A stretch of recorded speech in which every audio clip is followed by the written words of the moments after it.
What's come to your mind when you hear about the word Paul Mackenzie? Or even to bring the message closer home, what's come to your mind when you hear about Shakahola? Now, my name is Andrew. On this channel, we majorly discuss about matters finances. But today, let's discuss something a bit different, but it's still aligned to whatever that we try to fight, that is financial illiteracy.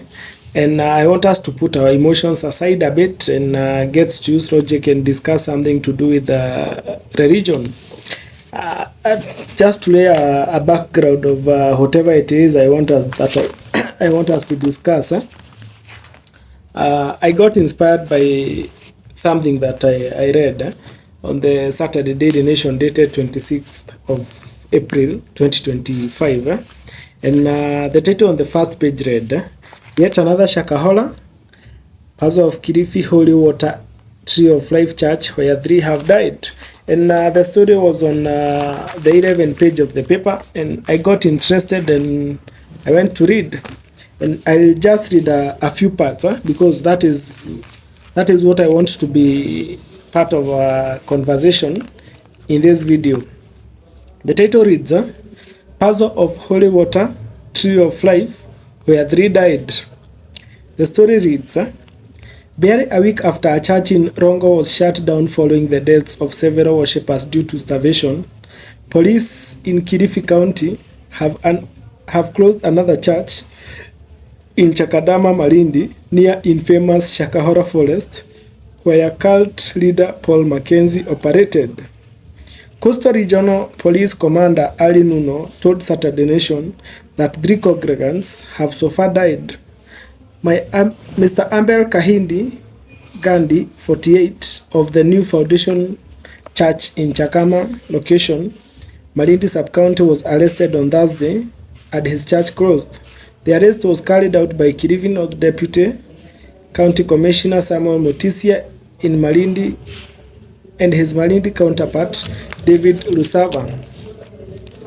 Another interesting part of the story reads, he instructs individuals said to be possessed by demons to climb a tree of life within the church compound to expel the spirits, and he sells living water to his followers. Said the Deputy County Commissioner. Another interesting part reads, Interior Cabinet Secretary Kipchumba Murkomen said officers raided the church and found close to 200 people being served what was described as holy water, sold at 100 per bottle. And quote unquote, "We found hundreds of worshippers being exploited under the guise of religion. A liter of so-called holy water was going at 100 shillings." Now, I want us to talk about religious cults, and in connection to this, my concern is, or my worry is, why does these cults only affect the less privileged people in our communities? We'll never hear a cult operating in Karen. We'll not hear a cult operating in an area that is known for the wealthy people, for the educated people. Though we still have a few people who might be wealthy, who might be educated, but still fall in the trap of religious cult. But if you get to check, majority of these cults affects the less privileged in our community. That is the poor people. And even if you were to do a statistics of the number of churches in Karen and the number of churches in a particular slums, you will find that after every few meters in a slum, there's a flag on a very shady house. And it means that every flag you see in a slum, that is a church. You will see a room that can barely fit 10 people with a flag, meaning that is a church. But why is it that it is the most vulnerable people in the community that are affected by this cult? Can something be done? And the reason and that is basically the reason as to why I choose to talk about it, because if you check, in a way it is connected to finances. It is economic hardships that brings about all this. This is the same group of people that are heavily affected by financial illiteracy, which we are trying to fight. And let's try and see what is the connection between the religious cults and the poor people. Why is it that it is the poor people that are most affected by such cults? Number one, these guys that carry out this cult, they will majorly come with three promises. Number one, it is salvation. Number two, it is miracles. And number three, it is financial prosperity. And what do these people give in exchange? Number one, they give their loyalty. And number two, they give their money. That is the small money that they have. It is what they offer. You see, it does not make any sense. Someone is promising you financial prosperity and you end up giving them money. I would expect if they are serious about helping you prosper financially, they should be the one giving you money. But why do I promise you financial prosperity? Then I'm asking for money from you. I'm asking for the small money that you had, or should it be that I collect the small money that you have so that you can have space to collect this big money when it comes? We really need to think about these things and avoid being dragged into such funny cults, because okay, let's find out why it is the most poor that get dragged into these things. Number one, it is economic hardships. The poor are going through various economic and financial challenges, and you find that these guys who carry out these cults, they come with what we call false hope. And if you get to check, one of the best way to make money in this country and in other African countries, it is giving hope to the poor. Once you learn the art of giving hope to the poor, whether it is true hope, whether it is false hope, you are sure that you'll be able to make some money.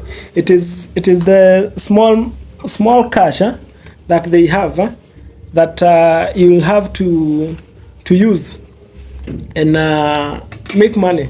So they give these poor people some false hope, which is definitely wrong. The other thing is lack of education. Even though in the rich times we have seen people who are educated getting into cults, if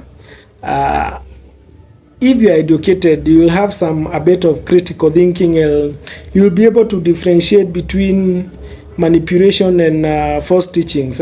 But once you are not educated completely, it will be so hard to identify when you are being manipulated and false teaching. So one of the things that we can do is enhance education in each and every corner of this in this country. That will get to reduce such cases.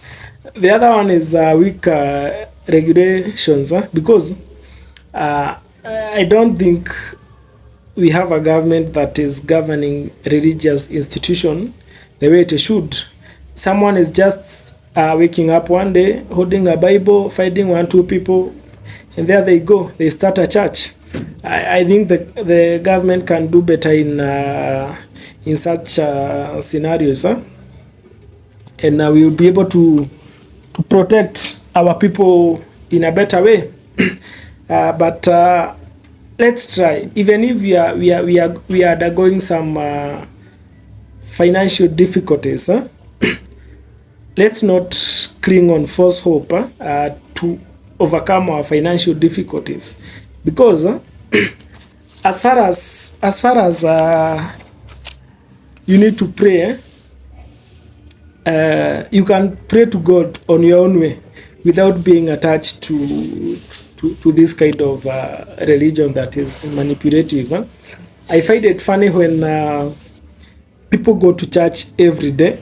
You'll be going to work at 7 a.m. and you'll hear some two people in a building that is called church. And the question I ask myself, when do these people go to work? And in the evening, you'll pass by and you hear the pastor preaching about financial prosperity. And I believe the pastor was somewhere doing something that is economically engaging. Then he came later to sell some false hope to people who have been in the church for the whole day. So as far as you are praying, you cannot pray from Sunday to Sunday.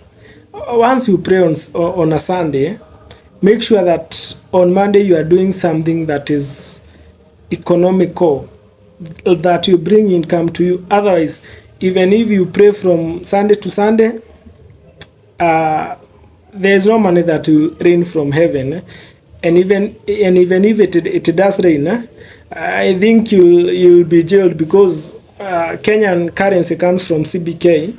So if it happens that you pray until rain comes from heaven, that is in form of money, you'll definitely be jailed, because Kenyan money comes from the Central Bank of Kenya.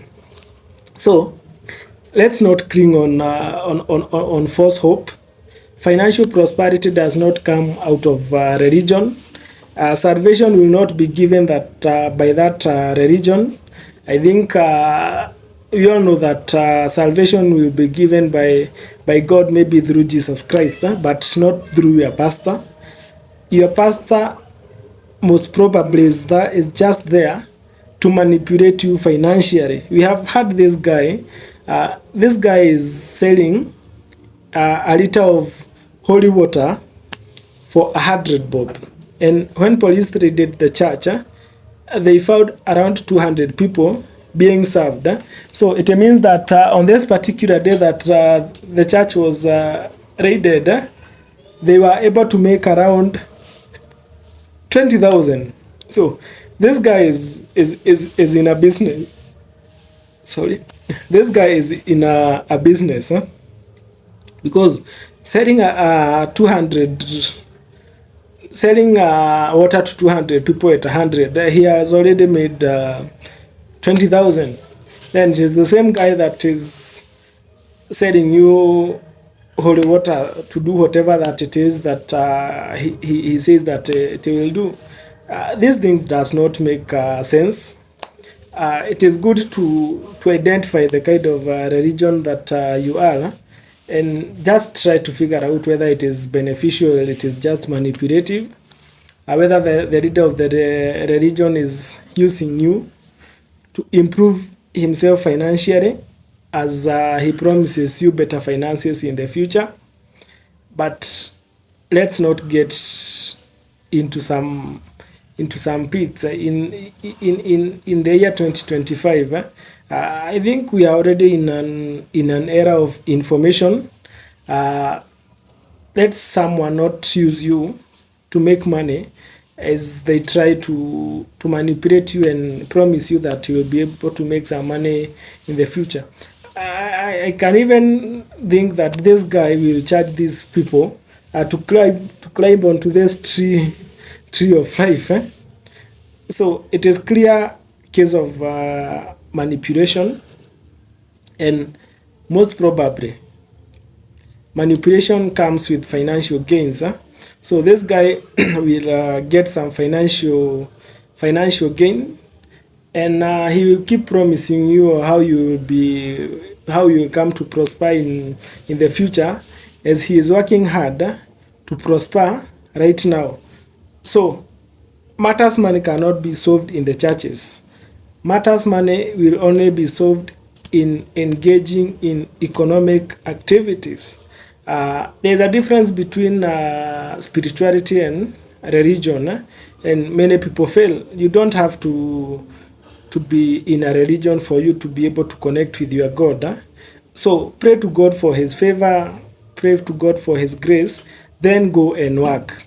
but don't let someone to keep you promising that you'll prosper financially, whereas we are not doing anything about it. I have said and I will repeat, even if you stay in a church from Monday to Monday, you will not prosper financially. Miracles will not happen. You have to engage in some kind of financial, economic activities that will be able to generate you income, and then you make financial decisions from there. But other than that, you will keep falling into traps. Otherwise, as we wait to see whether the government will do anything to curb these funny religious cults, let's take it as our own responsibility and sometimes get to drop our emotions. You know, any times that the church is touched, people start complaining. But here we are talking about churches. We are not talking about God. That is a totally different story. So be able to differentiate between being manipulated and you see, your pastor cannot be telling you to stay in the church and pray through the whole day while they go to engage in some economic activities. Then come in the evening and start telling you that you will possess financial prosperity. Let's be true to each other. You will not get that financial prosperity. Pray, whether it is your home, whether it is in your church, but after praying, make sure that you go and work, because money comes from engagement in financial activities, but not from prayers and miracles. And let's not fall in the trap of this religious cult, especially the people that are in the low social classes.